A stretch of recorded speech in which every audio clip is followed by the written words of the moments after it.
রাত তখন 12টা। বিজন গভীর ঘুমে আছ। হঠাৎ একটা পচা দুর্গন্ধযুক্ত হাওয়া যেন ঢুকে পড়ে ঘরের মধ্যে। ঘুমন্ত বিজনের নাকটা কুঁচকে যায়। সে ঘুমের মধ্যে একটু কাশে।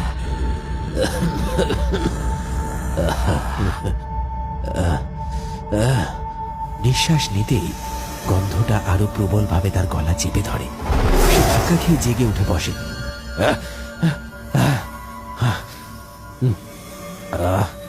ও কি গন্ধ রে বাবা, কিছু পচেছে নাকি? হঠাৎ সে জানালার দিকে তাকায়। হালকা বিদ্যুতের আলোয় দেখা গেল একটা ছায়ামূর্তি জানালার রড ধরে দাঁড়িয়ে আছে। চেহারাটা অস্পষ্ট, মুখটা অন্ধকারে ঢাকা, মাথা গুঁজু, তবে চোখ দুটো জ্বলছে রক্ত লাল আগুনের মতো। কে কে ওখানে? কোনো উত্তর নেই।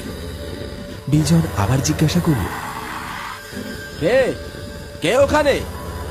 এত রাতে কে ওইখানে? আবারও কোনো উত্তর এলো না সেই দিক থেকে।